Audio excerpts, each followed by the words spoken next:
अगर मैं कहता हूँ नमो पार्वती पतये हर हर महादेव, मतलब क्या है इसका? भगवानों के नाम से पहले उनकी वाइफ का नाम आ रहा है। That's very true, है ना? yes. पार्वती पति बोल रहे हैं, हम्म। राधा कृष्ण बोल रहे हैं, हम्म। सीताराम बोल रहे हैं, या जैसे हनुमान जी हैं, अब वो तो ब्रह्मचारी हैं, लेकिन उनको क्या बोलते हैं? अंजनी पुत्र। तो बाकियों के सावन से लेकर अगर मैं इस वाले सावन की बात करूं, क्या खास है 2026 के सावन? देखो, एक तो ये सूर्य का साल है और उसके अलावा इस समय शनि वक्री चल रहे हैं। बिल्कुल। तो इस समय जो सावन है ना, वो बहुत सारी समस्याओं को दूर करने के लिए आया है। शिवलिंग पर हमने जंगली चीजें बहुत चढ़ती हुई देखी हैं। धतूरे की बात करूं, बेलपत्र की बात करूं, क्यों पसंद है महादेव को ये सब? जो चीजें कोई भी व्यक्ति एक्सेप्ट नहीं करता, वो सारी चीजें महादेव एक्सेप्ट कर लेते हैं। मेष लग्न वाले जो लोग हैं, इस सावन उनको क्या करना चाहिए कि महादेव प्रसन्न हो? मंगल की राशि है तो गंगा जल में पानी मिलाइए, गंगा जल मिलाइए, थोड़ी सी चीनी, थोड़ा सा गुड़ मिलाइए। अब बात करते हैं धनु यानी सेजिटेरियस की। ये लोग क्या करें इस सावन और महाशिवरात्रि, ताकि इनको जो भी महादेव से चाहिए वो मिले? गाय की कच्चे दूध से इनको रुद्राभिषेक कराना है। गाय की कच्चे दूध से? हाँ जी, दूध बॉयल नहीं होना चाहिए। और ऐसा नहीं है कि आप 5-10 किलो दूध मैं बोल रही हूँ। मूलांक 3 के लोगों को क्या करना चाहिए इस सावन? मूलांक 3 का जो क्रिस्टल है वो है पुखराज, है ना? तो वो पुखराज का भी शिवलिंग बनवा सकते हैं। 8 नंबर वालों को इस सावन में क्या करना चाहिए? बहुत परेशान। नीलम का भी वो शिवलिंग ले सकते हैं और साथ ही साथ ब्लैक टर्मलाइन आता है, उसका भी वो शिवलिंग ले सकते हैं। आपने ये तो बता दिया कि सावन में करना क्या है, लेकिन आपने ये अभी नहीं बताया कि इस सावन में क्या नहीं करना है। एक जो होती है ना, जो मुझे लगता है कि नहीं करना चाहिए, बिचिंग से दूर रहना चाहिए। नमस्कार, आपका बहुत स्वागत है आज के इस खास पॉडकास्ट में और मैं हूं आपके साथ आयुष डी गुप्ता। हर हर महादेव। आज बात करते हैं सावन के महीने के बारे में कि सावन क्यों मनाया जाता है और सावन की महत्वता क्या है। आज हम बात करेंगे महादेव को खुश करने की क्या क्या रेमेडीज हो सकती हैं। आज के इस पॉडकास्ट में थोड़ा हम अलग कर रहे हैं, क्योंकि आज हम बात करेंगे आपकी राशियों के हिसाब से इस सावन में आपको क्या करना है, आपके मूलांक के हिसाब से इस सावन में आपको क्या करना है। तो आज का पॉडकास्ट जिसे भी राशि देखनी आती है, जिसे भी मूलांक निकालना आता है, हम वो बताएंगे भी पॉडकास्ट में कैसे निकलता है। तो आज का पॉडकास्ट सभी के लिए बहुत इंपॉर्टेंट है। पूरा पैकेज पॉडकास्ट है जिसमें सावन के बारे में क्या करना है, कब से रहेंगे, क्या क्या नहीं करना है, हर चीज के बारे में A to Z डिस्कशन रहेगा। आज हमारे साथ स्टूडियो में आचार्य नीतू वर्मा जी मौजूद हैं, जिनसे बात करेंगे सावन के इस पावन महीने के बारे में। आचार्य नीतू वर्मा जी, बहुत बहुत नमस्कार, कैसे हैं आप? बहुत अच्छी हूँ, आपका बहुत धन्यवाद इतना अच्छा इंट्रोडक्शन देने के लिए। और हर हर महादेव। हर हर महादेव। अगर मैं कहता हूँ नमो पार्वती पतये हर हर महादेव, मतलब क्या है इसका? देखो, पार्वती पति के बारे में आप बात करने जा रहे हैं। यस। और हर ही, जैसे आप किसी भी डीटी की बात करते हैं, भगवान राम की बात करते हैं, राधा कृष्ण की बात करते हैं, तो सबसे पहले देखिए हमेशा से ही भगवानों के नाम से पहले उनकी वाइफ का नाम आ रहा है। That's very true, है ना? yes. पार्वती पति बोल रहे हैं, राधा कृष्ण बोल रहे हैं, सीताराम बोल रहे हैं, या जैसे हनुमान जी हैं, अब वो तो ब्रह्मचारी हैं, लेकिन उनको क्या बोलते हैं? अंजनी पुत्र। अंजनी पुत्र, है ना? yes. तो चाहे माँ हो या पत्नी हो, हमेशा से ही भगवान से पहले उनकी स्त्रियों का ही नाम आता है। तो इसीलिए उनको बोलते हैं नमः पार्वती पतये नमः। बिल्कुल। नीतू मैम, अगर मैं बात करूं सावन 2026 की, तो बाकियों के सावन से लेकर अगर मैं इस वाले सावन की बात करूं, क्या खास है 2026 के सावन में? देखो, एक तो ये सूर्य का साल है ना? और उसके अलावा इस समय शनि वक्री चल रहे हैं। बिल्कुल। तो इस समय जो सावन है ना, वो बहुत सारी समस्याओं को दूर करने के लिए आया है। और लोग तो केवल सोमवार की बात करते हैं, लेकिन हम बात करेंगे सावन के 30 दिन। हर दिन इंपॉर्टेंट है और हर दिन हम ऐसी ऐसी आपको रेमेडीज बताएंगे, जिससे कि जिनकी 7.5 चल रही है, या जिनकी ढैया चल रही है, या जिनको पितृदोष है, उन सभी के बारे में हम बात करेंगे और आपको एक से एक अच्छी रेमेडीज देंगे और बहुत आसान रेमेडीज देंगे। बिल्कुल। नीतू मैम, अगर मैं आपसे जानना चाहूं कि शिवा है कौन? हम कई बार शिवा को आदि गुरु कहते हैं, हम शिवा को भोले बाबा कहते हैं, महादेव कहते हैं और बहुत से नाम पुकारे जाते हैं। क्या इन सभी नामों के मतलब अलग हैं? और शिवा है कौन? देखिए, मेरी तो इतनी औकात नहीं है कि मैं शिव जी के बारे में बता पाऊं कि शिवा कौन है। बिल्कुल। शिवा के बारे में तो बहुत सारी कहानियां हैं। वो कहाँ से प्रकट हुए, कहाँ उनका अंत हुआ, कैसे वो स्टार्ट हुए, मेडिटेशन की शुरुआत कहाँ से हुई। इतने भोले हैं वो कि जो चीज कोई और देवता को नहीं चढ़ती, वो सारी चीजें वो खुद ग्रहण कर लेते हैं। बिल्कुल। है ना? कहते हैं ना कि 1 लोटा जल सब सब समस्याओं का हल। बिल्कुल। तो उनके बारे में इसलिए कहा जाता है कि आप कुछ भी मत करो, कोई आप बहुत ज्यादा नियम पालन मत करो, सिंपल सा अपने घर से एक लोटा जल लेके जाओ और महादेव पे चढ़ा दो और वो खुश हो जाएंगे। और मेडिटेशन का भी मैंने बताया कि आदि योगी हैं, परम योगी हैं, और जब हम ईशा फाउंडेशन में जाते हैं वहां देखते हैं तो आप गए उनकी, वहाँ पे? हाँ Okay. मैं 2 बार वहां गई हूँ। Okay. और जब मैंने वहां जाके देखा और वहां शिवलिंग मंदिर में उनके बैठ के जब दर्शन करे और मेडिटेशन करने की कोशिश की तो एक अलग ही स्पिरिचुअल फीलिंग थी वहां पे। जो मेडिटेशन जब आप घर में कर रहे हैं या किसी भी धाम में जाके आप कर रहे हैं, ज्योतिर्लिंग में जाके कर रहे हैं, तो वहां का एक आपको अलग ही ऑरा, आपको प्रेजेंस फील होगी कि कुछ तो स्टिमुलेशन आपके चक्रास में हो रहा है, कुछ स्टिमुलेशन आपके नर्व्स में हो रहा है, वो फीलिंग अलग ही होती है। अब बात करते हैं कि महादेव कौन है, तो इसके बारे में तो मैं नहीं कह सकती कि बिल्कुल उनके जन्म के बारे में बता पाऊं। शिव पुराण लोगों ने पढ़ी है, मैंने भी पढ़ी है 2-3 बार शिव पुराण। तो उसमें महादेव के बारे में लिखा है कि वो सबसे पहले पृथ्वी पर आए। रचना तो ब्रह्मा जी ने ही करी है। कोई कहता है वो विष्णु भगवान के बाद आए, कोई कहता है वो विष्णु भगवान से पहले आए, कोई कहता है वो हरि के हर हैं। तो उनके बारे में तो बहुत सारी बातें प्रचलित हैं, तो उनका तो आदि और अंत बिल्कुल भी बताया ही नहीं जा सकता। अगर मैं आपसे जानना चाहूं कि शिवलिंग पर हमने जंगली चीजें बहुत चढ़ती हुई देखी हैं, धतूरे की बात करूं, बेलपत्र की बात करूं, क्यों पसंद है महादेव को ये सब? मैंने अभी बताया ना कि जो चीजें कोई भी व्यक्ति एक्सेप्ट नहीं करता वो सारी चीजें महादेव एक्सेप्ट कर लेते हैं। तो ये सारी चीजें हैं, भांग है, धतूरा है और बेलपत्रा है, इसका बहुत इंपॉर्टेंस है। एक्चुअली ऐसा नहीं है कि केवल सावन में इनका इंपॉर्टेंस है, पर सावन में थोड़ी सी महत्वता बढ़ जाती है इन चीजों की। आप उन्हें अर्पित करते हैं, जितनी भी जहरीली चीजें हैं, जैसे लोग कहते हैं कि भांग चढ़ा दो, है ना, जितनी भी जहरीली चीजें हैं, जो विष है जो कोई नहीं ले पाया, जब समुद्र मंथन हुआ सावन के महीने में, तो समुद्र मंथन के दौरान विष निकला।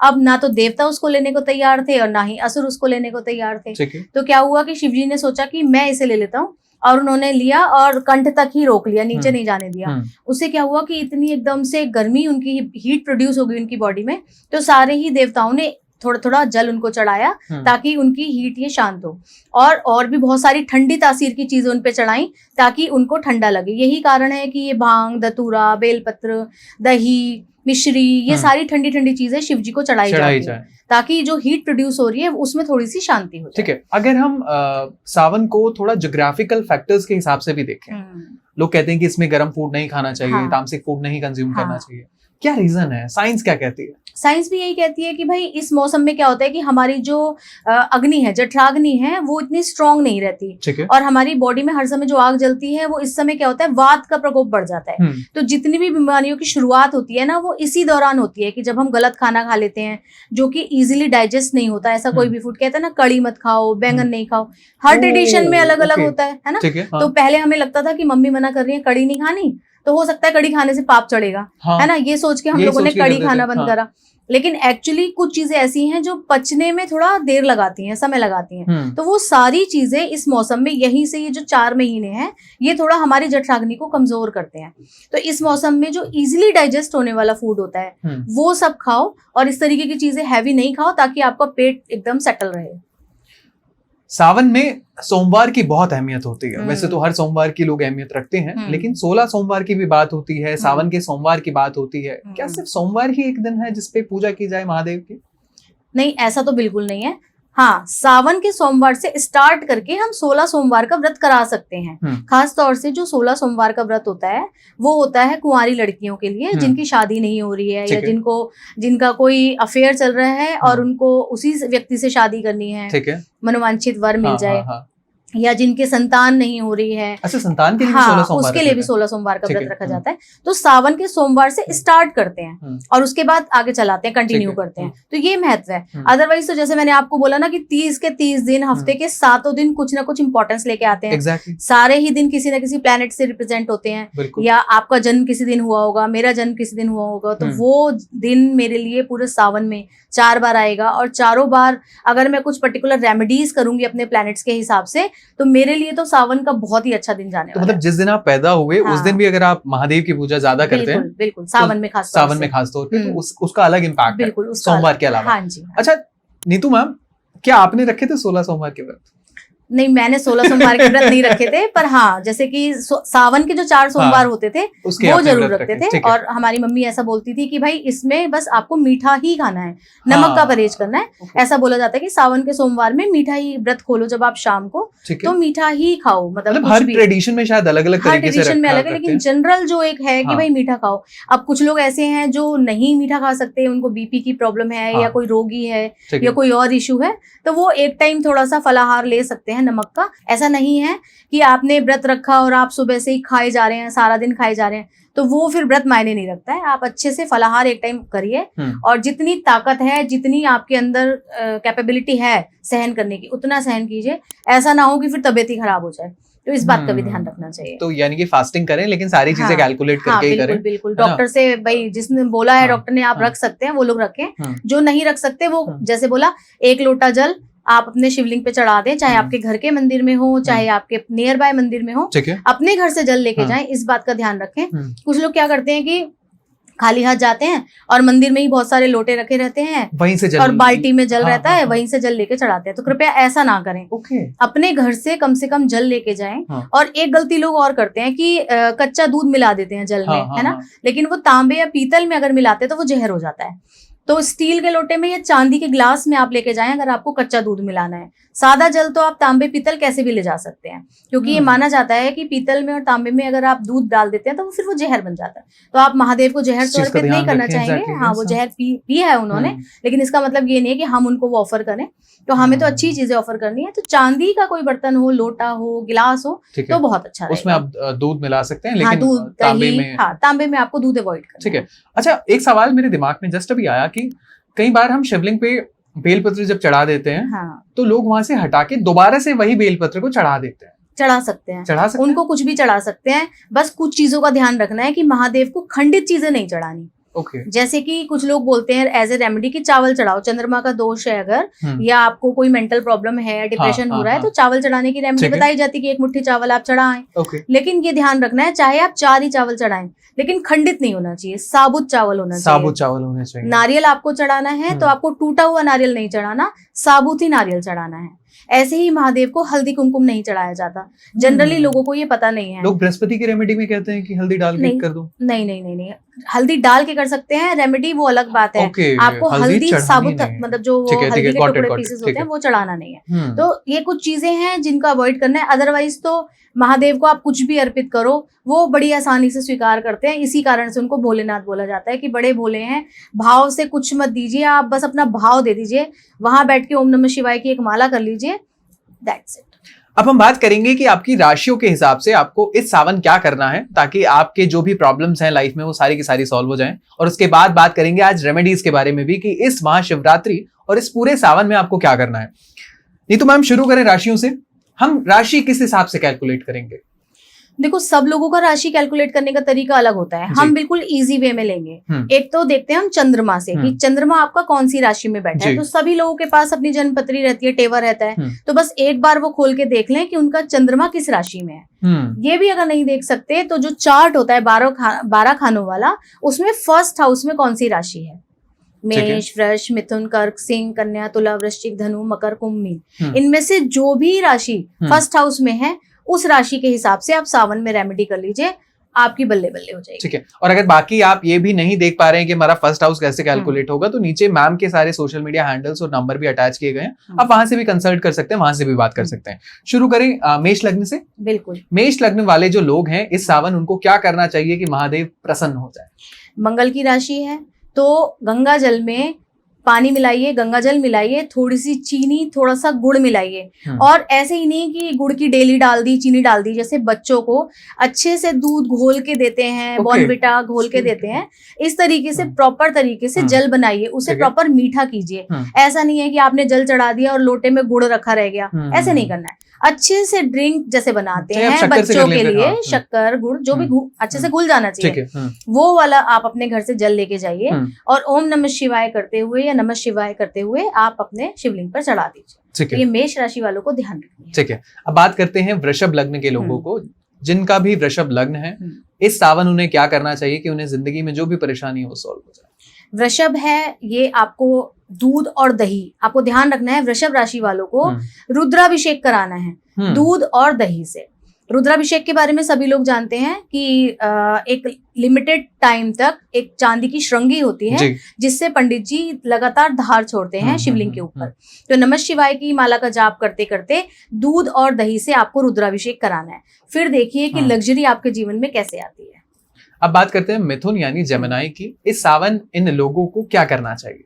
देखिए, पैसा तो सबको चाहिए, तो मिथुन राशि वालों को अगर धन के भंडार खोलने हैं तो उनको गन्ने के रस से अभिषेक करना है। पर इसमें भी एक बात ध्यान रखने की है कि गन्ने का जब आप रस लेकर आए मार्केट से फ्रेश, तो उसे पहले छान लें। ओके। छानने के बाद बिल्कुल प्योर जो गन्ने का रस बचता है उससे आपको महादेव का अभिषेक करना है। ठीक है। तो ऐसा करते ही आपके धन के द्वार खुल जाएंगे। अब बात करते हैं कर्क यानी कैंसर की। कर्क लग्न के लोगों को इस सावन क्या करना चाहिए कि ये लोग जिंदगी में जो चाहते हैं, करोड़पति बनना है, रिलेशनशिप अच्छी करनी है, सब कुछ सही हो जाए? कर्क लग्न वालों की तो वैसे ही इस टाइम बल्ले बल्ले है, क्योंकि उच्च के गुरु गोचर कर रहे हैं उनके लग्न से। बिल्कुल है ना। तो लेकिन फिर भी क्योंकि कर्क लग्न है, इमोशनल है, बार बार मूड स्विंग होते हैं, तो इनका चंद्रमा हमेशा प्रॉब्लम इनको क्रिएट करता है, मूड स्विंग इनको देता ही देता है। तो इनको दूध में मिश्री मिलाकर महादेव को अर्पित करना है। ऐसा करने से जो इनको जो भी मेंटल प्रॉब्लम आ रही है, मूड स्विंग्स हो रहे हैं या इमोशनल अप्स एंड डाउन्स चल रहे हैं, उसमें इनको बहुत फायदा होगा। ठीक है।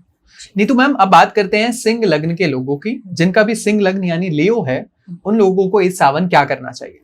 चंदन की लकड़ी मिलती है ना जी, तो उनको क्या करना, घिसके उससे इन 3 उंगलियों से महादेव को ऐसे 3 लाइनें त्रिपुंड बनाना है। ठीक है। पहले महादेव के ऊपर बनाए, शिवलिंग पर बनाए और फिर अपने माथे पर त्रिपुंड बनाना है। ऐसा करेंगे तो सिंह लग्न वाले जो ऑलरेडी बहुत ज्यादा लीडरशिप क्वालिटी वाले होते हैं, लेकिन अगर वो उसको यूटिलाइज नहीं कर पा रहे हैं तो उसको यूटिलाइज कर पाएंगे और उनका नाम चमकेगा। ठीक है। ये आप पूरा सावन कह रहे हैं करने के लिए? संडे तो कर ही सकते हैं, खास तौर से मंडे कर सकते हैं, खास तौर से इन लोगों के लिए संडे के दिन अगर ये करें तो इनके लिए बहुत अच्छा रहेगा। Very good. ये आपने सिंह लग्न के बारे में बताया। अब बात करते हैं कन्या यानी वर्गो लग्न के बारे में। इन लोगों को क्या करना चाहिए कि महादेव प्रसन्न हो जाए? कन्या लग्न वालों के लिए दूर्वा का प्रयोग बताऊंगी मैं। दूब घास। दूब घास। इनको क्या करना है, दूर्वा इकट्ठी करनी है, 21 दूर्वा, और उसमें कलावा बांधना है और वो दूर्वा चढ़ानी है शिवलिंग पे, और साथ ही साथ जल में भी दूर्वा मिलानी है और उस जल से महादेव का अभिषेक करना है। ऐसा करेंगे तो जो भी इनकी वाणी की प्रॉब्लम है या जो स्पीच की प्रॉब्लम है, बहुत सारे ऐसे लोग हैं कन्या लग्न वाले जिनको ये प्रॉब्लम हो सकती है, तो अगर इस तरीके की कोई भी उनको प्रॉब्लम है तो वो प्रॉब्लम इनकी दूर हो जाएगी। इस सावन तुला यानी लिब्रा लगने के लोगों को क्या करना चाहिए कि महादेव खुश हो जाएं और इन्हें जो ये मांगना चाहते हैं वो इन्हें दे दें? तो तुला लग्न ये भी आपका वीनस का है, तो जल में घी और चीनी ये दोनों चीजें मिलानी है अच्छे से और उस जल से महादेव का अभिषेक करना है, जिससे इनके जीवन में जो वीनस की कमी है, जो इनकी लग्जरी की कमी अगर ये फील कर रहे हैं तो वो इनको महादेव बिल्कुल देंगे। अगर बात करें स्कॉर्पियो यानी वृश्चिक लग्न के लोगों की, इस सावन ये लोग क्या करें? देखिए, वृश्चिक लग्न लोगों के लिए मैं जल में चीनी और शहद बताऊंगी, और इसके अलावा मैं आपको बताऊंगी कि ये चींटियों का भंडारा करें। चींटियों का भंडारा करें? हाँ जी। आटे में थोड़ी सी चीनी मिलाएं, शहद मिलाएं, और वो अपने जो भी घर के आसपास पेड़ हैं, पेड़ों में खास तौर से जड़ों में चींटियां रहती हैं, तो आप ये कहें भाई हम पे इतने पैसे नहीं है और हम नहीं कर पाएंगे, तो चींटियों का भंडारा तो कर सकते हैं ना। 1 किलो 2 किलो आटे में थोड़ी चीनी और शहद मिलाएं और पेड़ों के तले में जाके डालाएं। ऐसा करेंगे तो पूरे सावन महादेव की कृपा इनके ऊपर बनी रहेगी। अब बात करते हैं धनु यानी सेजिटेरियस की। ये लोग क्या करें इस सावन और महाशिवरात्रि, ताकि इनको जो भी महादेव से चाहिए वो इन्हें मिले? गाय के कच्चे दूध से इनको रुद्राभिषेक कराना है। गाय के कच्चे दूध से? हाँ जी, दूध बॉयल नहीं होना चाहिए, और ऐसा नहीं है कि आप 5-10 किलो दूध मैं बोल रही हूँ, थोड़ा सा भी दूध अगर आप लेते हैं और शिवलिंग पर अर्पित करते हैं, ठंडा कच्चा दूध होना चाहिए। जितनी भी चीजें मैंने बताई हैं ये सब ठंडी तासीर की चीजें हैं। ये ध्यान रखना है कि महादेव को कोई भी गर्म तासीर की चीज नहीं चढ़ानी। सावन में ही नहीं, आगे जीवन में भी आपको ध्यान रखना है कि कोई भी गर्म तासीर की चीज नहीं चढ़ाए। सबसे अच्छा ठंडा गाय का दूध माना जाता है, तो इन लोगों को कच्चा दूध गाय का शिवलिंग पर अर्पित करना। ठीक है। अब बात करते हैं मकर यानी कैप्रिकॉर्न की। मकर लग्न के लोगों को सावन में क्या करना चाहिए ताकि सब सही हो जाए? अब शनि देव हैं तो थोड़ा सा तो चेंज होगा, तो इनको क्या करना है, तिल के तेल से महादेव का अभिषेक करना है। काले तिल के तेल? हाँ जी, तिल का कोई सा भी तिल का तेल मिल जाए, व्हाइट मिले या ब्लैक मिले, तिल के तेल से महादेव का अभिषेक करना है। कई बार लोग ये कहते हैं कि जो लोग तेल से अभिषेक करते हैं वो किसी दुश्मन का नाम लेके कर रहे हैं, हाँ, या इसको हाँ, लोग हाँ, गलत भी लेते हैं, हाँ, लेकिन ऐसा बिल्कुल नहीं है। अपने ग्रहों की शांति के लिए मकर लग्न वालों को तिल के तेल से महादेव का अभिषेक करना है। ठीक है। अब बात करते हैं कुंभ यानी एक्वेरियस की। ये लोग बहुत परेशान भी चल रहे हैं, तो हाँ। इनके लिए खास रेमेडी प्लीज बताइएगा, क्या करें इस सावन ताकि इनको जो भी प्रॉब्लम्स आ रही है अपनी लाइफ में वो सही हो जाए। इनको पंचामृत से अभिषेक करना है महादेव का। जल में 5 चीजें मिलानी है, घी, शहद, बूरा, दूध और दही। ये 5 चीजें मिला के महादेव पे अभिषेक करें, और जब अभिषेक कर लें तो लास्ट में 2-4 बूंदें उस चरणामृत की, पंचामृत की अपने घर में लेके आएं और वो सारे घर के हर कोने में उसको छिड़क दें। ओके। तो ऐसा करने से इनके जीवन में जो भी प्रॉब्लम्स आ रही हैं उससे इनको जरूर सॉल्यूशन मिलेगा। ठीक है। अब बात करते हैं पाइसेस यानी मीन लग्न के लोगों के बारे में। इस सावन, इस महाशिवरात्रि वो लोग क्या करें कि उनकी कोई भी कष्ट है वो दूर कर लें। मीन लग्न बृहस्पति का लग्न है, तो इनको जल में केसर मिलाना है और फिर महादेव को अर्पित करना है। तो जैसे मैंने आपको चीनी और शहद का और गुड़ का बताया कि घोलना है, ऐसे ही केसर की बस केवल कलियां डालनी नहीं है। केसर डाल के अच्छे से उस जल को, जब वो केसरिया हो जाए घोल के अच्छे से, तब वो जल आपको महादेव को चढ़ाना है। ऐसा करने से बृहस्पति की और महादेव दोनों की ही कृपा इन पर बनी रहे। ठीक है। नीतू मैम, जो आपने राशियों के हिसाब से सारी चीजें बताई जी, ये अलग अलग जो चीजें बताई हैं इनकी क्या रेलेवेंस है? लाइक फॉर एग्जांपल, अगर मैं मेष लग्न का हूं और मैं सिंह लग्न का काम कर देता हूं तो क्या अलग होगा? देखिए, मैंने जो भी सामग्री बताई ना वो आपकी राशि के जो लॉर्ड हैं उनके हिसाब से बताई हैं। नुकसान कुछ नहीं करेगा, महादेव को आप कुछ भी चढ़ाएंगे तो नुकसान नहीं करेगा, लेकिन राशि के हिसाब से जो मैंने बताया है, जो भी चीजें बताई हैं, जैसे केसर बृहस्पति का माना जाता है, तो जब आप अपनी राशि के लॉर्ड के हिसाब से महादेव को चीजें अर्पित करेंगे तो आपका जो ग्रह है, मेन जो आपका लॉर्ड है राशि का, वो भी प्रसन्न होगा और महादेव की कृपा भी प्राप्त होगी। नीतू मैम, अगर किसी को राशि अपनी नहीं समझ में आती, लेकिन वो एक उपाय चाह रहा है, वो एक काम चाह रहा है कि वो एक महादेव पे इस तरीके से काम कर दे, अर्पित करना है, कुछ और करना है, कुछ जलाभिषेक करना है, एक आप रेमेडी बता सकती हैं सभी लग्न के लोगों को, सभी राशि के लोगों को?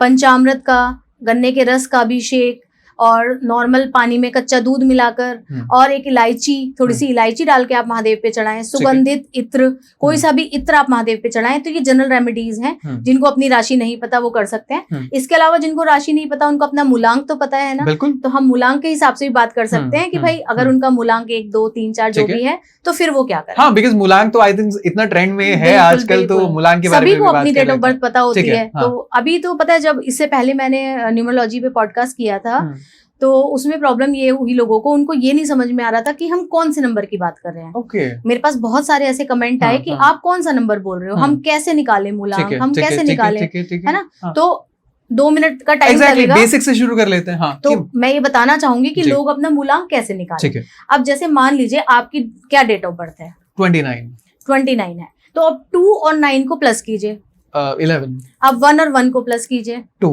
तो 2 नंबर जो है वो आपका मूलांक है। आपके जीवन में ये 2 नंबर कहीं ना कहीं किसी ना किसी प्रकार से आपको प्रभावित करता होगा। इसका सबसे अच्छा एग्जांपल हम लेते हैं। आप नोटिस करना, आपने नोटिस करा भी होगा, मतलब मैं अपना एक्सपीरियंस बता रही हूँ, अपने बच्चों का एक्सपीरियंस बता रही हूँ, ये 2 नंबर बार बार आपकी लाइफ में आता होगा। कैसे?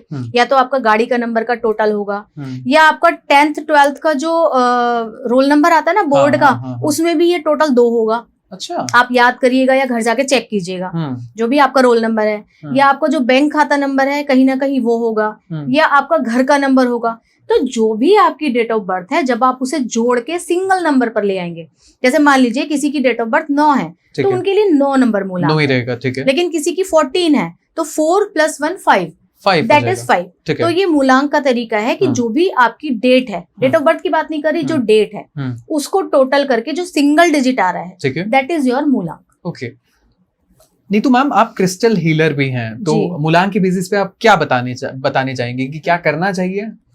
हाँ, क्योंकि अभी ज्यादातर लोगों को शायद रेमेडी सबको पता है, लेकिन शायद ज्यादातर लोगों को ये नहीं पता है कि शिवलिंग भी क्रिस्टल्स के भी आते हैं। बहुत सारे प्रकार के शिवलिंग हमने देखे, तो तब हमने देखा कि भाई शिवलिंग अलग अलग प्रकार के रखने से क्या होगा। तो जब इस पे रिसर्च की तो पता चला कि जो आपका मूलांक है, उस मूलांक का जो क्रिस्टल है या जो उसका जो नग है, उसका यदि शिवलिंग का आप अभिषेक करते हैं तो आपके लिए बहुत अच्छे रास्ते खुल सकते हैं। तो ये शिवलिंग जो होते हैं क्रिस्टल के, ये आप अपने घर पे भी रख सकते हैं, लेकिन वो शिवलिंग जो है एक अंगूठे से ऊंचा नहीं होना चाहिए। मैं उसी सवाल पे आ रहा था, क्योंकि एक मत ये भी कहता है कि घर पे शिवलिंग रखना ही नहीं चाहिए। शिवलिंग रख सकते हैं, लेकिन छोटा शिवलिंग रखते हैं। बहुत ज्यादा बड़ा शिवलिंग आप घर पे स्थापित नहीं कर सकते। छोटा शिवलिंग क्रिस्टल का रख सकते हैं, पारद का रख सकते हैं, पार्थिव रख सकते हैं, लेकिन छोटा रखना है। ठीक है। तो हर मूलांक के लिए अलग क्रिस्टल का मैं शिवलिंग बताऊंगी, ठीक है, वो आप अपने बहुत इंपॉर्टेंट है आप सभी लोगों के लिए। हाँ, एग्जैक्टली, तो वो आप सावन से पहले ले लीजिए। हम्म। सावन के पहले दिन उनका प्रॉपर तरीके से पंडित जी को बुला के उनको स्थापित कीजिए अपने घर में, जी, और फिर हर दिन, सारे दिन, केवल मंडे नहीं, हर दिन पूरा सावन, पूरा सावन क्या, फिर आगे हमेशा ही आपको बिल्कुल, उनको नहलाना तो पड़ेगा महादेव को, उनको तो ये इतना तो फिर करना पड़ेगा। तो यदि आप ये रेमेडी करते हैं तो फिर ये मान के चलिए कि फिर महादेव की आपको पूजा करनी ही पड़ेगी, और महादेव भी बहुत जल्दी प्रसन्न हो जाएंगे, बहुत जल्दी। वो तो आप बस कुछ भी थोड़ा सा करके देखिए, और अकेले में बैठ के उनसे बात तो करके देखिए, वो आपकी बात सुन लेंगे, बिल्कुल। ठीक है, तो मूलांक से शुरू करते हैं। मूलांक 1 के लोगों को क्या करना चाहिए इस सावन, ताकि जो भी प्रॉब्लम्स है उनके सॉल्व हो जाए? मूलांक 1 वालों का जो क्रिस्टल है वो है सनस्टोन, और जो उनका नग है वो है माणिक्य। तो माणिक्य का भी आता है और सनस्टोन के भी आते हैं, दोनों में से जो अफोर्ड कर सके। माणिक्य के थोड़े कॉस्टली आते हैं और सनस्टोन के थोड़ा कम रेंज में आते हैं। तो इन दोनों में से जो भी आप शिवलिंग लाना चाहें अपने घर में लाके, और फिर उनका अभिषेक करिए आराम से, कुछ भी नहीं करिए, केवल एक थोड़ा सा जल ही चढ़ा देंगे। लेकिन क्योंकि क्रिस्टल आप अपने मूलांक के हिसाब से लाए, तो उसकी एनर्जी 100,000% हो जाती है। तो 1 वालों को माणिक्य का या सनस्टोन का शिवलिंग लाना है और अपने घर में स्थापित। मूलांक 2 के जो लोग हैं उनको क्या करना चाहिए इस सावन? वो लोग पारद का शिवलिंग अपने घर में ये रख सकते हैं, पारद के शिवलिंग की पूजा कर सकते हैं, शिव जी को भस्म चढ़ा सकते हैं। तो मूलांक 2 वालों के लिए पारद का शिवलिंग सबसे अच्छा रहता है। ठीक है, अब बात करते हैं मूलांक 3 के बारे में। मूलांक 3 के लोगों को क्या करना चाहिए इस सावन? मूलांक 3 का जो क्रिस्टल है वो है पुखराज, है ना? तो वो पुखराज का भी शिवलिंग बनवा सकते हैं। ये सब चीजें ऑर्डर पे भी बनती हैं, और नग वाली दुकानों पे अच्छे से बना बनाया भी आपको मिल जाएगा। तो पुखराज के शिवलिंग आप अपने घर पे अगर लाते हैं, लगाते हैं, उनकी पूजा करते हैं, उनको जल चढ़ाते हैं केसर मिलाकर, तो आपके लिए बहुत अच्छा रहेगा। ठीक है, अब बात करते हैं मूलांक 4 के लोगों की, यानी कि वो लोग जो होते हैं गवर्न राहु से। मूलांक 4 के लोगों को इस सावन क्या करना चाहिए? मूलांक 4 वालों के लिए मिट्टी के शिवलिंग बहुत अच्छे रहते हैं, पार्थिव शिवलिंग उनको बोला जाता है, और वो आप रखें, और साथ ही साथ नारियल चढ़ाएं शिवलिंग पर, साबुत, खंडित नहीं होना चाहिए, इस बात का जरूर ध्यान रखें। ठीक है, तो जो पूरा नारियल होता है, पूरा नारियल कह रहे हो उसको आगे ऊपर से जटा वाला मैं जटा वाले नारियल की बात कर रही हूँ। हाँ। साबुत जटा वाला नारियल एज इट इज आपको चढ़ाना है शिवलिंग पे, और उसके बाद पूरे सावन अपने घर में रखना है, और जब सावन खत्म हो जाए तो फिर उसको सिरा देना है, ठीक है, गंगा जी में। नहीं तो मैम अब बात करते हैं मूलांक 5 के लोगों के बारे में। मूलांक 5 के लोग जो बुध से गवर्न होते हैं उनको क्या करना चाहिए इस सावन? उनको ग्रीन एवेंचुरिन का भी ले सकते हैं और एमरल्ड का भी ले सकते हैं। Oh my God. दोनों में से कोई सा भी क्रिस्टल चलेगा, एक नग है एक क्रिस्टल है, दोनों में से कोई सा भी शिवलिंग वो अपने घर में लाते हैं तो उनके लिए बहुत अच्छा रहेगा। ठीक है, अब बात करते हैं मूलांक 6 के लोगों के बारे में। इनकी तो बड़ी ट्रेंड में रहते हैं लोग, तो इनके लिए क्या रहेगा इस सावन की सबसे बेस्ट रेमेडी? इनको इस स्फटिक का शिवलिंग लाना है। इस स्फटिक के शिवलिंग की ये पूजा करें, इत्र चढ़ाएं रोज शिवलिंग पर, जैसे अभिषेक करते हैं जो भी तरीका है वो करें, लेकिन साथ ही साथ रोज इत्र भी उनको चढ़ाना है। तो 6 नंबर वालों की लॉटरी लगेगी। इनको तो वैसे भी पैसा ज्यादा चाहिए होता है, अट्रैक्ट करने के लिए। यस। अब बात करते हैं सबसे परेशान मूलांक, मुझे कहना चाहिए शायद 7 नंबर के बारे में। बहुत 7 नंबर परेशान नहीं कह सकते आयुष, वो परेशान नहीं है, उनको लोनली रहने की आदत हो गई है। मतलब बस उनके, मैंने पहले भी जब भी कभी बात करी है, तो उनका मेन प्रॉब्लम है लोनली रहना, है ना? तो उनको 2 मुखी रुद्राक्ष अपने गले में धारण करना चाहिए। ऐसा वो करते हैं तो जो अकेलेपन की, डिप्रेशन की, या रिसर्च करते रहने की उनकी जो आदत है, वो थोड़ा रिसर्च करना बहुत अच्छी बात है, लेकिन ओवर हर चीज बुरी होती है। तो अगर वो 2 मुखी रुद्राक्ष धारण करते हैं तो उससे उनको जो प्रॉब्लम्स चल रही हैं उससे फायदा हो सकता है, उससे रिलैक्स मिल सकता है। ठीक है, तो रुद्राक्ष की भी रेलेवेंस है अपनी जगह? बिल्कुल है, रुद्राक्ष को कहा जाता है। नहीं, बिल्कुल रुद्राक्ष की बहुत महत्ता है, और कहा जाता है कि शंकर जी के आंसुओं से ही वो बना है, बिल्कुल, है ना? तो उनको भी ये करना चाहिए, रुद्राक्ष 2 मुखी रुद्राक्ष धारण करना चाहिए। ठीक है, अब बात करते हैं सबसे स्ट्रगलिंग मूलांक 8 नंबर वालों को इस सावन में क्या करना चाहिए? बहुत परेशान है उनको नीलम का भी वो शिवलिंग ले सकते हैं, और साथ ही साथ ब्लैक टर्मलाइन आता है, उसका भी वो शिवलिंग ले सकते हैं। दोनों में से किसी भी शिवलिंग पर तिल के तेल से यदि वो अभिषेक करते हैं तो जो भी स्ट्रगल उनकी लाइफ में चल रही है उन सब से उनको मुक्ति मिल सकती है। ठीक है, अब बात करते हैं मूलांक 9 के लोगों के बारे में। उन्हें इस सावन क्या करना चाहिए? उनको मूंगे के शिवलिंग की पूजा करनी चाहिए। मूंगे के शिवलिंग? हाँ जी, ये सारे ही क्रिस्टल और सारे ही नग के शिवलिंग आते हैं, और बहुत सुंदर आते हैं, छोटे बड़े हर साइज में आते हैं, लेकिन आपको छोटे ही रखने हैं घर में, क्योंकि देखिए सेवा तो फिर आपको करनी पड़ेगी, रोज नहलाना भी पड़ेगा, रोज भस्म भी लगानी पड़ेगी, रोज तिलक भी लगाना पड़ेगा, तो उतना ही लाइए जितना आप कर पाए। ऐसा ना हो कि आप सावन में ले तो आए और फिर पूरे साल आपके तुलसी में कई लोग रख देते हैं शिवलिंग ले जाके, तो ऐसा नहीं करना है। अपने घर के मंदिर में अच्छे से चांदी कटोरी में उसको रखिए शिवलिंग को, और फिर रोज पूजा कीजिए, रोज अभिषेक कीजिए। नीतू मैम, जो आप क्रिस्टल की बात कर रही हैं और जिन क्रिस्टल की शिवलिंग की बात कर रही हैं, कई बार हम लोग जाते हैं मार्केट में लेने के लिए, लेकिन हमें सही से तरीके से नहीं मिल पाते, फेकनेस बहुत चीजें आ गई हैं, तो किस तरीके से हमें पता लगे कि ये जो चीज हम लेने जा रहे हैं वो असली है? देखिए सर्टिफाइड आते हैं, तो आप किसी भी सर्टिफाइड शॉप से ही लीजिए, वो आपको प्रॉपर सर्टिफिकेट देंगे कि ये ओरिजिनल है या नहीं है। ऐसे ही किसी से भी नहीं लेना है, प्रॉपर सर्टिफाइड ही लीजिए। नीतू मैम, क्या आप ओवरऑल पूरा प्रोसीजर बता सकती हैं किसी भी इंसान को, किसी गृहिणी को, पूरे सावन के महीने में अगर पूजा करनी है तो क्या क्या करना चाहिए, क्या क्या बेयर मिनिमम चढ़ाना चाहिए? कुछ ऐसी प्रोसेस बता सकती हैं? मतलब कम से कम क्या करें, इतना तो कर ही है ना। तो सावन के पूरे महीने गृहिणियों की हम बात कर रहे हैं, क्योंकि वो सुबह उठती हैं, स्कूल बच्चों को भेजना है, सब कुछ करना है। तो सुबह उठे, नहाए धोएं, अपने घर के मंदिर को साफ करें, अच्छे से पूजा करने बैठे, एक लोटा जल शिवलिंग पे जाके जरूर चढ़ा के आए, और साथ ही साथ अपना भी ध्यान रखें। 16 श्रृंगार करें, चूड़ियां पहने, मेहंदी लगाएं, अच्छे से तैयार होके रहें, क्योंकि जैसे मंगला गौरी बोला जा रहा है, या जैसे पार्वती पते बोला जाता है, या राधा कृष्ण बोला जाता है, तो ये एनर्जी खुद को अपने पति से अलाइन करने के लिए भी है। तो वो लोग मंगला गौरी का व्रत भी कर सकती हैं, जो कि ट्यूसडे को रखा जाता है। तो इसमें सुहागन जितनी भी होती हैं, वो अपने पति की लंबी आयु के लिए, या जिनकी शादियां नहीं हो रही हैं, वो लोग मंगला गौरी का व्रत करती हैं, या जिनको कोई दाम्पत्य जीवन में समस्या आ रही है, वो मंगला गौरी का व्रत करती हैं। तो सोमवार का व्रत तो रखना ही रखना है, उसके अलावा मंगलवार को भी मंगला गौरी का व्रत की बहुत महत्ता है। तो इस दिन आप अपना उठे, सुबह जल्दी श्रृंगार करें।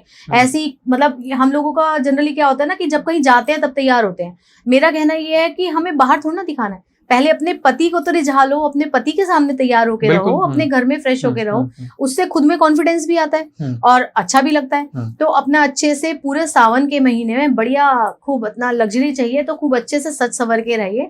चूड़ी, श्रृंगार का सामान, पायल बिछिए, मेहंदी बिंदी खूब लगाइए, अच्छे से अच्छे कपड़े पहनिए, और शिव पार्वती की आराधना कीजिए। शाम को जरूर दिया बत्ती अपने घर में करिए, स्मजिंग जरूर करनी है। कई लोगों को लगता है कि भाई अगर हम तैयार हो गए तो हमें नजर लग जाएगी, है ना। बहुत सारे लोगों को ये वहम क्या होता भी है, नजर लगती भी है।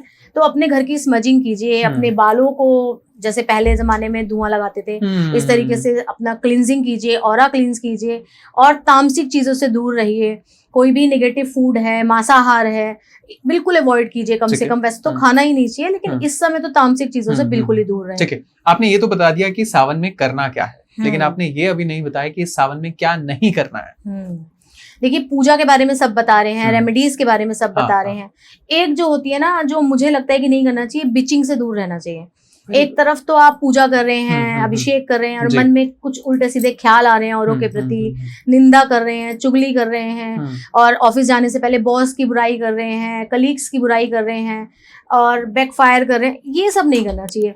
सात्विक महीना है ना, तो सात्विक ही अपने मन को रखिए। खूब अच्छे विचार, मेडिटेशन, ऑरा क्लींजिंग।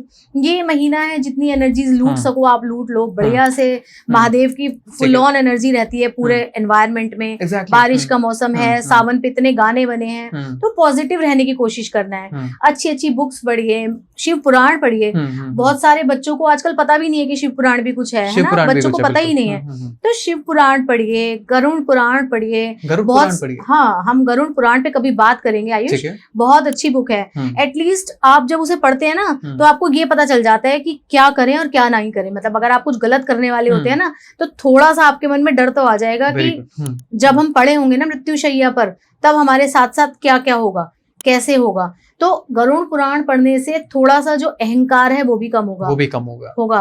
और साथ ही साथ जो आप सोच रहे हैं ना, अरे कुछ नहीं है, कुछ भी करो, कौन देख रहा है, कर्मा की थ्योरी वो आपके सामने आएगी। तो अच्छी अच्छी बुक्स पढ़िए। मेरा कहने का मतलब है कि पॉजिटिव एनवायरनमेंट में रहिए, बढ़िया खाइए, हल्का खाना खाइए। व्रत रख सकते हैं तो व्रत रखिए, नहीं रख सकते हैं तो हल्का सात्विक भोजन कीजिए, कुछ तामसिक चीजों का परहेज कीजिए। बस यही करना है, कुछ मेजर कुछ नहीं है बस। अगर किसी की कुंडली चार्ट में साढ़े सती चल रही है, ढैया चल रही है, या फिर महादशा है, अंतर्दशा है, उस टाइम पे उन लोगों को क्या करना चाहिए सावन के महीने? उनको शनिवार का प्रयोग करना चाहिए। मतलब कि सोमवार तो करना ही करना है महादेव की पूजा, पर शनिवार को भी जाके महादेव के मंदिर में शिवलिंग के पास में आपको शाम के समय तिल के तिल का दीपक जलाना है। और वहां थोड़ी देर बैठिए और ओम नमः शिवाय चैंट कीजिए, थोड़ी देर महादेव को याद कीजिए, क्योंकि महादेव ही हैं जो सारे ही कष्टों से, शनि की 7.5 से ढैया में, हम सब में महादेव की ही रेमेडी बताते हैं। तो शाम के समय तिल के तेल का दीपक का दान करना उनके लिए बहुत अच्छा रहेगा। नहीं तो मैम, अगर मैं घर पे पूजा करता हूँ और अगर मैं मंदिर में पूजा करता हूँ या मैं किसी तीर्थ स्थान पे जाके पूजा करता हूँ, क्या तीनों के मायने अलग हैं? बिल्कुल फर्क पड़ता है, एनर्जी का फर्क पड़ता है। घर में क्या होता है ना, जो मंदिर होता है घर का, उसमें छत होती है, लेंटर डाला होता है, छत होती है। लेकिन जब आप मंदिरों में जाके देखें तो वो दीवारें ही ऐसे करके ऊपर जुड़ जाती है, बिल्कुल है ना, छत नहीं होती। तो वहां का जो आकाश तत्व होता है वो बहुत फैला हुआ होता है। ये पूरा आकाश तत्व ही तो है, इस कमरे में क्या है, आकाश तत्व है पूरा। तो जब छत लग जाती है तो वहां की एनर्जी अलग होती है। आपने जितने भी ज्योतिर्लिंग देखे होंगे तो वो सब पिरामिड की शेप के होते हैं, पिरामिड की शेप में, है ना। तो क्योंकि वहां की इतनी हाई एनर्जी होती है, वो पिरामिड की जो शेप होती है, ये कहा जाता है वास्तु में कि जिस भी एरिया की एनर्जी अगर कम है तो अगर हम वहां पिरामिड लगा देते हैं तो 180 टाइम्स एनर्जी हाई हो जाती है उस पर्टिकुलर जोन की। जैसे किसी भी घर में कोई भी जोन अगर मिसिंग है या कट है या कम है तो वहां पिरामिड लगाए जाते हैं। तो जब मंदिर हमारे सारे डोम शेप के हैं, पिरामिड शेप के हैं, तो वहां पे बहुत हाई वाइब्रेशन होती है एनर्जी की। तो जब हम वहां बैठ के अनुभव करना चाहें, ये डिपेंड करता है हमारे एक्सपीरियंस पे कि हम बस जा रहे हैं और एक के ऊपर एक जल चढ़ा रहे हैं। भीड़ इतनी होती है मंदिरों में कि पता नहीं शिवलिंग पे चढ़ रहा है या किसी के सिर पे जल चढ़ रहा है, ये पता ही नहीं चलता। तो अगर आपको एनर्जी को फील करना है, खासतौर से शनि वाले लोगों के लिए मैं बता रही हूँ, तो शनिवार के दिन शाम के समय 1-आधा घंटा आप वहां जाके बैठ के फील करें। आपको महादेव की कह लो या उस एरिया की ऑरा कह लो, आपको वो एनर्जी फील होगी। तब आपको पता चलेगा कि घर की एनर्जी क्या है, मंदिर की एनर्जी क्या है। आपने देखा होगा कि किसी भी बड़े शिवालय में जब आप जाते हैं तो आपको गूज बम्प होते हैं। होते हैं ना। बड़े मंदिर हम जाते हैं तो वहां कितना बड़ा शिवलिंग बना हुआ है, तो जब हम वहां जाते हैं तो हमें गूज बम्प होते हैं। पर आयुष, ये गूज बम्प भी सबको नहीं होते, कुछ लोगों को होते हैं। तो क्या कुछ लोगों पे विशेष कृपा है? ऐसा नहीं। ये गूजबम्प उन लोगों को होते हैं जिनको फील करना आता है एनर्जी को। तो एनर्जी को फील करने के लिए थोड़ी देर आंख बंद करके शांति से किसी भी मंदिर में आप बैठो, आप फील करो कि क्या सिहरन हो रही है, क्या आपकी स्पाइन में कुछ इस तरीके से आपको वाइब्रेशन स्टिमुलेशन महसूस हो रहा है। तो अगर आपको ये फील हो रहा है तब तो आप महसूस कर पा रहे हैं। आप महसूस ही नहीं कर पा रहे तो फिर आप एक दूसरे के ऊपर जल चढ़ा रहे हैं जाके, तो मुझे नहीं लगता कि फिर उससे कोई फायदा है। आप कनेक्ट भी हो पाए, है ना। मेन मतलब ही कनेक्ट होना है भाई, डिवाइन एनर्जी है। अब ऐसे तो सारे फेस्टिवल आएंगे, अभी जन्माष्टमी आएगी तो कान्हा की एनर्जी से हम कनेक्ट होंगे, फिर नवरात्रि आएंगे तो माता की एनर्जी, पर उस कनेक्शन को आप फील कर पा रहे हैं या नहीं, तो वो मैटर करता है। तो मेरा मानना ये है कि कोई भी त्योहार आने से पहले आप एटलीस्ट, त्योहार क्या, हमेशा ही आपको उस डिवाइन एनर्जी से कनेक्ट करना आना चाहिए। और वो कनेक्ट आप घर में भी कर सकते हैं जी, मंदिर में भी कर सकते हैं और ज्योतिर्लिंग में जाकर भी कर सकते हैं। जब हम गुरुजी के मंदिर जाते हैं, बड़े मंदिर जाते हैं, तो वहां पे एक भजन चलता है, तेरी सूरत जो मन में बसी है, क्या करूंगा मैं मंदिर शिवालय में जाके। बिल्कुल। तो ये बात सच है कि हम जब दिल से ही इतना कनेक्शन बन गया है तो फिर क्या करेंगे वहां जाके। अब गुरुजी के जो शब्द हैं, 105 शब्द उन्होंने बोले थे, शब्द वाणी बोली थी, तो उसमें एक शब्द में उन्होंने ये भी बोला था कि यदि तू बड़े मंदिर नहीं आ सकता तो तेरे घर में जो मेरा स्वरूप है या मोबाइल में जो मेरा स्वरूप तू डाउनलोड कर ले और उससे बात कर ले। नहीं आ पा रहे, बहुत सारी सर्कमस्टांसेस हैं, दूर है या मौसम है या कुछ भी प्रॉब्लम हो सकती है, तो अगर आप घर में भी गुरुजी का स्वरूप देख रहे हैं तो आप उससे कनेक्ट हो जाएंगे। ठीक है। अब हम बात करते हैं कुछ रेमेडीज के बारे में, क्योंकि आपकी रेमेडीज बहुत वायरल भी रहती हैं, तो हमें लगा कि नीतू वर्मा जी की रेमेडीज की आज बात की जाएंगी। अगर किसी इंसान का कोई एग्जाम नहीं निकल रहा है, बहुत टाइम से कोशिश कर रहा है कि मेरा एग्जाम निकल जाए, यूपीएससी, नीट, जेईई, कुछ भी एग्जाम हो, कैसे क्या करना चाहिए इस सावन की उसका एग्जाम निकल जाए? मैं इसे वास्तु से रिलेट करके बताऊंगी। ठीक है, क्योंकि मैं एस्ट्रो वास्तु करती हूँ, तो मैं सावन और वास्तु को कनेक्ट करके आपको रेमेडी बताती हूँ। देखिए, जो भी आप एग्जाम देने जा रहे हैं, पहले तो उस एग्जाम की जो भी आपकी बुक है या जो भी आपका स्टडी मटेरियल है, वो अपने घर के वेस्ट साउथ वेस्ट डायरेक्शन में रखिए। ये एजुकेशन की दिशा है। और हमारे गुरुजी ये कहा करते थे कि अगर उस डायरेक्शन में आपने वो बुक रख दी तो वो ऑटोमेटिकली आपके सबकॉन्शियस में डाउनलोड हो जाएगी। ठीक है। तो रेमेडी नहीं, साथ साथ पढ़ना भी है ना। आपके सबकॉन्शियस में वो किताब डाउनलोड हो गई, अब आप मेंटली प्रिपेयर हो गए। उसके बाद आपको जो गणेश जी हैं वो बुद्धि के देवता हैं, तो गणेश जी को हरी इलायची की माला अर्पित करनी है किसी भी बुधवार के दिन सावन में, वो अर्पित करिए। और अपनी सारी प्रॉब्लम उनके चरणों में छोड़ आइए और फिर आप पेपर दीजिए बढ़िया, फिर देखिए कि आपको कैसा रिजल्ट आता है। इस सावन के पूरे महीने में तीज भी आती है, उसके साथ साथ रक्षाबंधन भी आती है, नागपंचमी भी आती है। नागपंचमी भी आती है, एग्जैक्टली। क्या कुछ बता सकती हैं कि एक भाई को क्या बहन को गिफ्ट देना चाहिए या फिर तीज में क्या करना चाहिए स्पेशली? एक एक करके बात करते हैं, है ना। जैसे हम नागपंचमी की बात करते हैं, देखिए शिव जी को ना, इस बात से मुझे एक बात ध्यान आ रही है कि शिव जी को एक रूप है पशुपतिनाथ, है ना। क्यों है आप जानते हैं?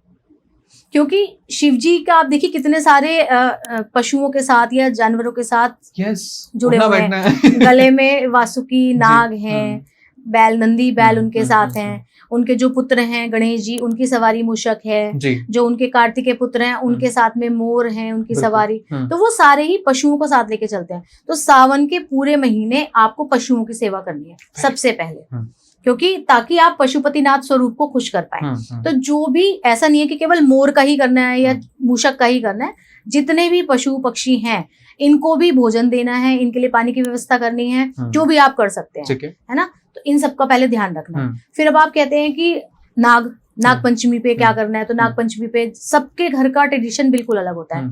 कोई लोगों को दूध पिलाया जाता है, किसी के घर में सिवैयां बनती हैं उसका भोग लगाया जाता है, किसी के घर में खीर बनती है, तो ये सबके घर में अलग ट्रेडिशन होता है। अब रक्षाबंधन का आपका सवाल आया कि भाई भाई बहन आपस में क्या गिफ्ट है। आजकल का जो माहौल है ऐसा लगता जा रहा है कि जैसे रिश्ते भी ना कमर्शियलाइज होते जा रहे हैं, जिसका जितना महंगा गिफ्ट उसका उतना ज्यादा प्यार।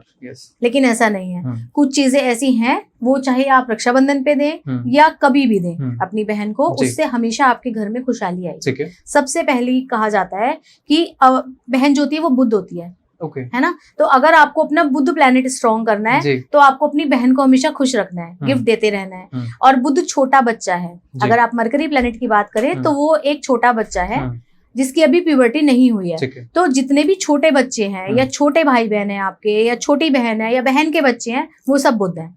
तो उन लोगों को स्टेशनरी देना, उनको परफ्यूम्स देना, फ्लावरी परफ्यूम जितने भी फ्रेग्रेंस वाले होते हैं, या चावल का दान करना, उनके लिए ये बहुत अच्छा माना जाता है, क्योंकि बुध और चंद्रमा की आपस में बनती नहीं है। तो जब आप अपनी बहन को चावल दान करते हैं तो इन दोनों प्लैनेट में जो कॉन्फ्लिक्ट है वो सॉल्व होता है।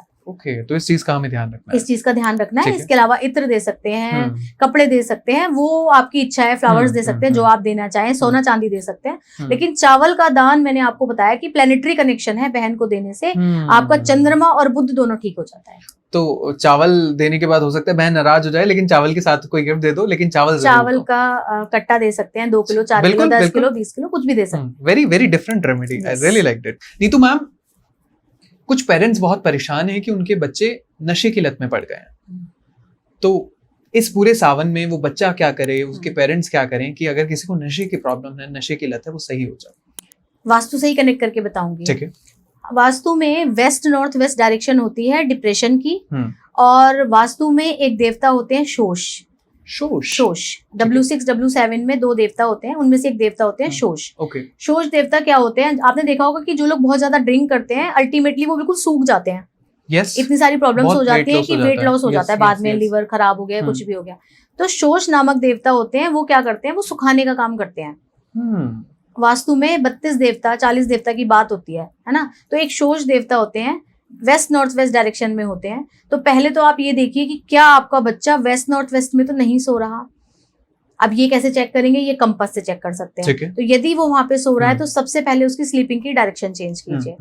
उसके बाद बहुत सारे लोग ये कह के भी पीते हैं ना कि शिव जी भी तो भांग पीते थे, बिल्कुल है ना। तो सावन में तो बड़े सारे लोग भांग पीते हैं कि शिव जी भी तो पी रहे हैं। तो पहले शिव जी की तरह गले में नाग डाल के रहो, तब पीना फिर आप भी, है ना। तो इससे छुटकारा अगर आपको चाहिए और सावन में ही आप जानना चाहते हैं कि करना है, तो आपको दूर्वा घास की 21 दूर्वाओं की माला बनानी है।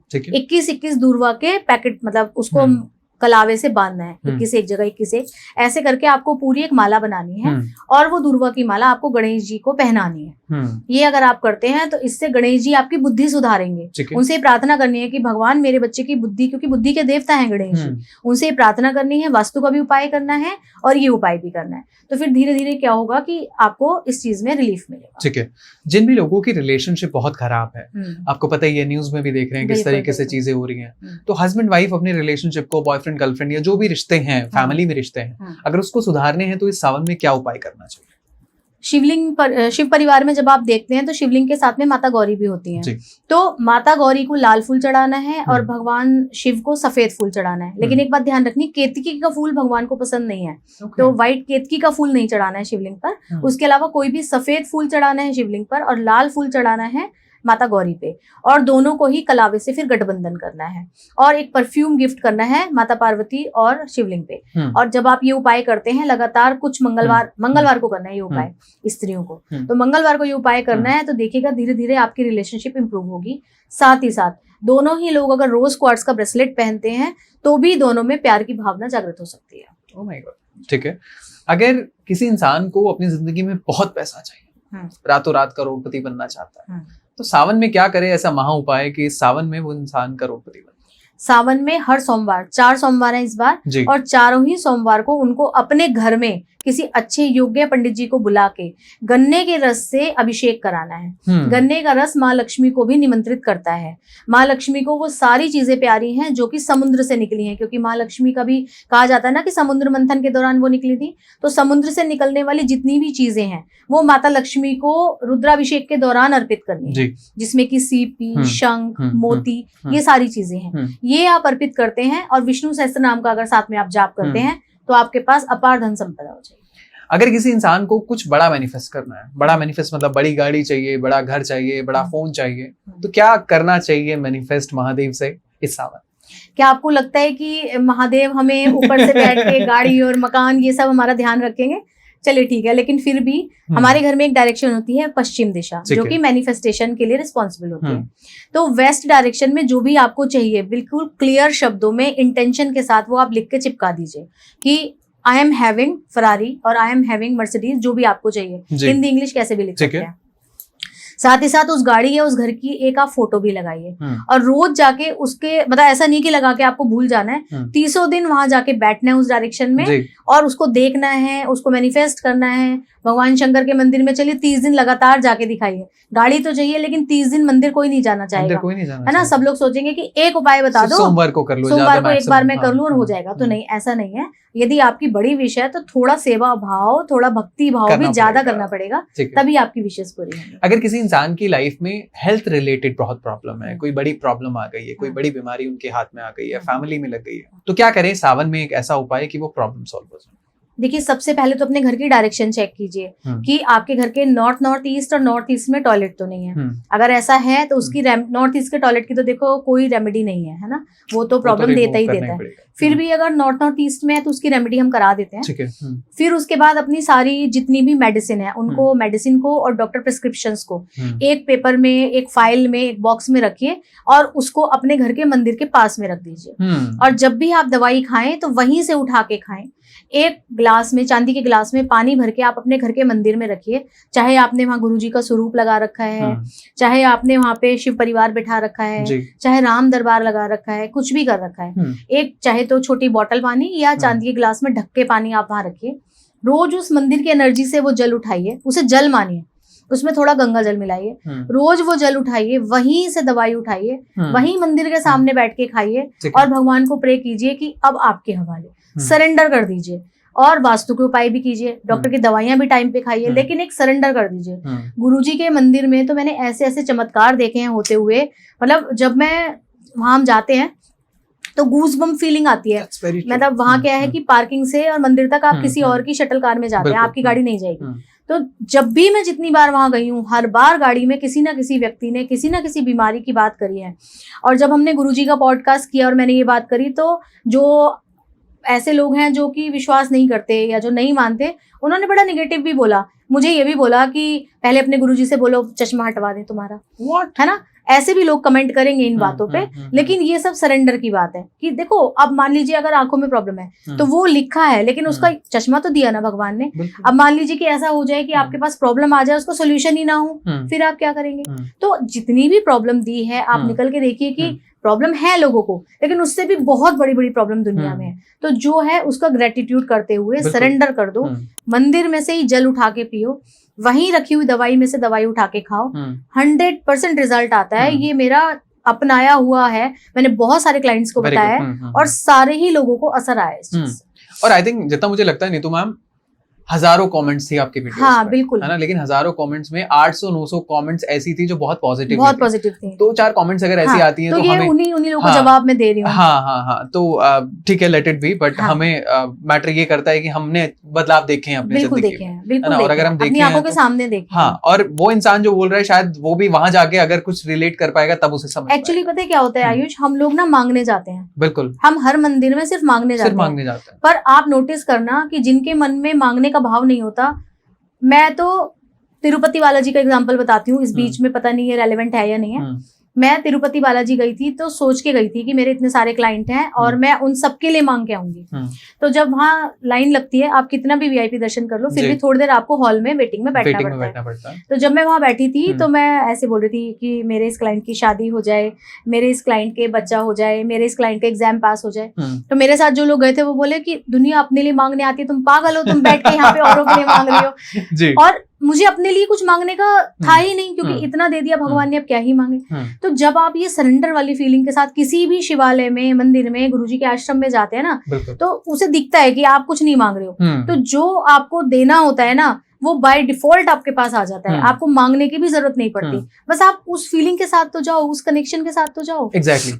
अब बाकी रेमेडीज की भी बात करते हैं। अगर किसी इंसान की लाइफ में बहुत एंजाइटी है, बहुत डिप्रेशन में है, परेशान हो रखा है, जिंदगी को लेके परेशान है, रिलेशनशिप को लेके भी परेशान है, बट एंजाइटी बहुत एक्सट्रीम हो गई है, क्या करना चाहिए सावन में मेडिटेशन करना चाहिए। इस दौरान एनर्जीज बहुत हाई होंगी, मौसम भी अच्छा है, बारिश का मौसम है, हल्की हल्की फुहारें पड़ रही हैं, तो डेली कोशिश ये करें पूर्णमासी से लेके और अगली पूरी पूर्णमासी तक, जिस दिन रक्षाबंधन होता है, पूरे 30 डेज मून मेडिटेशन करें। चांद की रोशनी में बैठ के मेडिटेशन करें। अमावस्या और पूर्णमासी वाले दिन ना करें, बाकी के 28 डेज वो मेडिटेशन करें और शिव जी को जल अर्पित करें और उनसे यही प्रार्थना करें कि भाई मेरे इस प्रॉब्लम को दूर करो, क्योंकि वो तो हर ही हर हैं, सब समस्याओं को दूर करने वाले हैं, कुछ भी कर सकते हैं, है ना। और खास तौर से वो जाने जाते हैं प्रेम के लिए, क्योंकि सती ने जो उनकी तपस्या करी, तो जब सती के साथ कुछ गलत हुआ तो वो उनको लेके जगह जगह घूमते रहे, तो प्रेम के लिए खास तौर से माने जाते हैं। तो जो भी व्यक्ति प्रेम में होता है ना, चाहे वो कोई भी हो, चाहे महादेव हो, चाहे राधा कृष्ण हो, कोई भी हो, जब वो प्रेम में होता है ना, तो उसको फिर और कोई थॉट नहीं आता, उसको ये लगता है कि ये मेरे लिए ज्यादा इंपॉर्टेंट है। तो जब आप भी किसी डिप्रेशन के थॉट में हैं, तो आप अपने मन में महादेव के प्रति प्रेम लेके आइए, आप उस प्रेम से उनके साथ कनेक्ट होइए, फिर मेडिटेशन कीजिए। मेडिटेशन में भी आजकल गाइडेड मेडिटेशन बहुत अवेलेबल है यूट्यूब पे, तो आप गाइडेड मेडिटेशन कीजिए चंद्रमा की कलाओं में बैठ के। फिर आप देखेंगे कि क्योंकि चंद्रमा ही डिप्रेशन का कारण है, तो जब चंद्रमा की डायरेक्शन में, चंद्रमा की कलाओं में बैठ के आप मेडिटेशन करेंगे, तो आप देखेंगे कि धीरे धीरे सोल्यूशन मिल रहा है आपको। ठीक है नीतू मैम, वैसे तो जो भी कावड़िए कावड़ लेके जाते हैं उसका रिप्लेसमेंट नहीं हो सकता, लेकिन फिर भी मेरे दिमाग में एक सवाल आया कि जो इंसान जाना चाहता है बट नहीं जा पा रहा कावड़ लेके, क्या एक ऐसी रेमेडी आप बता सकती हैं कि वहां पे जो जल हम चढ़ा के आ रहे हैं, एग्जैक्ट उतना ही जो हमारे मन में आस्था है हमें वो मिल जाए महादेव से? देखिए, आप कांवर लेने हरिद्वार नहीं जा पा रहे, कोई बात नहीं, गंगा जल तो सबके घर में रहता ही है ना, तो गंगा जल लेकर जाइए। अपने जल में, लोटे में थोड़ा सा गंगा जल जरूर मिला लीजिए। तो क्योंकि चाहे आपके घर में गंगा जल रखा है, वो तो कभी भी खराब नहीं होगा, सालों साल खराब नहीं होगा, कभी भी खराब नहीं होगा, सालों साल क्या। तो लोटे में गंगा जल लेके जाइए और उसी भाव के साथ जाइए। नहाने के पानी में भी गंगा जल डाल लीजिए थोड़े दिन के लिए, तो वो आपको गंगा स्नान वाला आपको पुण्य मिलेगा। जैसा आप गंगा जी में जाके कर रहे हैं, वही पुण्य आपको अपने घर में मिल जाएगा जब आप पानी में गंगा जल डाल के नहाएंगे। तो जल चढ़ाते समय भी, नहाते समय भी, और जो आप रोटी बना रहे हैं, आटा लगा रहे हैं, उसमें भी थोड़ा सा गंगा जल मिला के आटा लगाइए इन 30 दिनों में। जब आप ये भी करेंगे ना, तो आपको वो सारे पुण्य घर बैठे मिल जाएंगे। तो जो आप कावड़ लेके जा रहे हो वही पुण्य है, वही पुण्य आपको। हालांकि उनकी बहुत श्रद्धा होती है और बहुत मेहनत से वो लोग आते हैं, जाते हैं, बड़े सारे नियम कानून होते हैं उस चीजों के लिए। थोड़ा सा लोगों ने आज उसको अपने हिसाब से बदल लिया है, लेकिन फिर भी आस्था का विषय है, इस पर बोलना नहीं चाहिए कुछ भी। तो गंगा जल को आप अपने घर में हर चीज में यूज करिए इस पूरे महीने, फिर देखिए कि आपको कितना पुण्य मिलता है। ठीक है नीतू मैम, अगर किसी इंसान की लाइफ में करेज और स्ट्रेंथ बहुत मिसिंग है, लैक कर रहा है, वो इंसान चाहता है कि मेरे में करेज आए, स्ट्रेंथ आए, क्या करना चाहिए इस सावन? शिव जी तो अपने आप में ही वीर रस के देवता है ना, कितना करेज है उनके अंदर। अभी जब विष्णु जी सोएंगे 4 महीने के लिए, तो ये सारी सत्ता शिव जी के हाथ में आ जाएगी कि अब आप इस धरती का पालन करो 4 महीने के लिए, है ना। तो ये 4 महीने का टाइम पूरा शिव जी को प्रसन्न करने का टाइम है। तो सावन ही नहीं, ये पूरे टाइम आपको शिव जी की पूजा करनी है, महादेव की आराधना करनी है। रुद्राक्ष की एक माला लीजिए और उससे ओम नमः शिवाय या नमः शिवाय पंचाक्षरी मंत्र का जाप कीजिए। धीरे धीरे क्या होगा, आपको स्ट्रेंथ अपने आप आने लग जाएगी। ठीक है। आजकल नीतू मैम मैं क्या देख रहा हूँ, लोगों को अगर मैं स्पेसिफिकली हस्बैंड वाइफ के रिलेशनशिप की बात करूं, डाउट्स बहुत हो गए हैं, कहीं ऐसी तो नहीं है, कहीं ऐसा तो नहीं है, कहीं ऐसा तो नहीं हो जाएगा।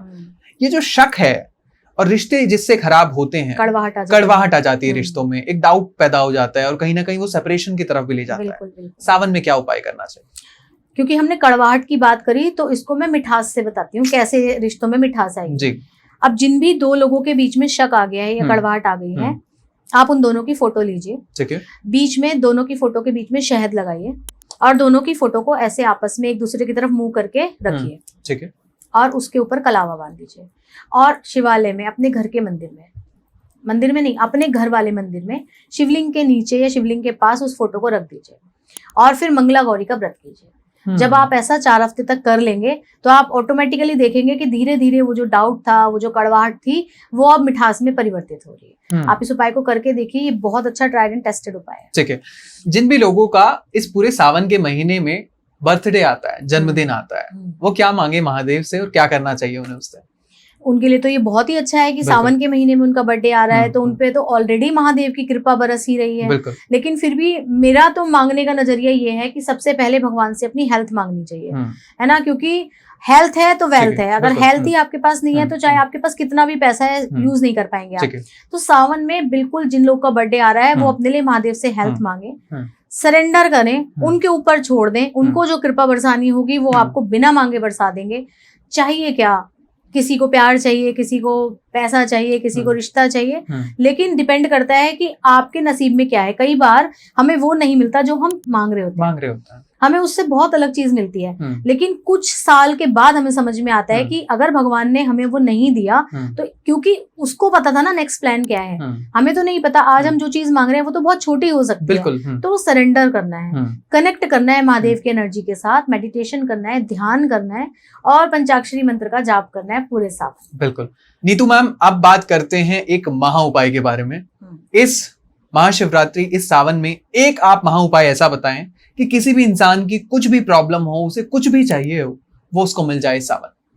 रुद्राभिषेक से बड़ा कोई उपाय नहीं है। मंदिर में जाके सब जल चढ़ाते हैं, घर के मंदिर में सब जल चढ़ाते हैं, लेकिन 4 नहीं तो कम से कम 1 सोमवार, और जिनका अगर बर्थडे सावन में है तो अपने बर्थडे वाले दिन अपने घर में पंडित को बुला के एक रुद्राभिषेक कराइए जी, और बहुत अच्छे से कराइए। गन्ने के जल से करा सकते हैं, कच्चे दूध से करा सकते हैं, गंगा जल से करा सकते हैं, दही से करा सकते हैं, शहद से करा सकते हैं, इत्र से करा सकते हैं। किसी भी एक पदार्थ से आप अपने घर में रुद्राभिषेक एक बार जरूर कराइए और देखिएगा कि उस दिन आपके घर की एनर्जी कैसे होगी, कितना पॉजिटिव ऑरा होगा, आपको अपने आप में ही बहुत अच्छा फील आएगा। तो ये रुद्राभिषेक का उपाय जरूर करिए सावन में एक बार और देखिए कि क्या चेंजेस आप फील करते हैं। ठीक है नीतू मैम, इस पॉडकास्ट को देखने के बाद बहुत सारे लोग आपसे कंसल्ट करना चाहेंगे, आपसे जुड़ना चाहेंगे, क्या आप प्लीज बता सकते हैं कैमरे में देखकर एक बार कि आपसे किस तरीके से जुड़ा जा सकता है? मेरा नंबर नीचे डिस्क्रिप्शन बॉक्स में होगा, मेरे सारे इंस्टाग्राम का लिंक है, यूट्यूब का लिंक है, सारे ही लिंक वहां पर मैं शेयर करवा देती हूँ। तो कोई भी मुझे कनेक्ट करना चाहे या व्हाट्सएप पे मैसेज करना चाहे तो व्हाट्सएप नंबर भी वहां पे है। एग्जैक्टली, तो इस तरीके से आप कनेक्ट कर सकते हैं। ठीक है, आचार्य नीतू वर्मा जी, बहुत बहुत धन्यवाद पॉडकास्ट पे आने के लिए। एंड आई बिलीव बहुत मजा आया होगा आपको भी, और क्योंकि हमने आज महादेव की बात करी है और आई थिंक हमारी ऑडियंस को भी आज मूलांक के बेसिस पे हमने उन्हें बता दिया, राशि के बेसिस पे उन्हें बता दिया, महा उपाय बता दिए। तो आपके लिए तो पूरा पैकेज पॉडकास्ट था जिसमें हर तरीके से हमने बात करी। जी जी, थैंक यू सो मच, बहुत अच्छा लगा मुझे भी महादेव के बारे में बात करके। हर हर महादेव, हर हर महादेव। एंड आई बिलीव आपको पॉडकास्ट बहुत अच्छा लगा होगा। Ayush D Gupta signing off, अपना बहुत ख्याल रखिएगा। हर हर महादेव।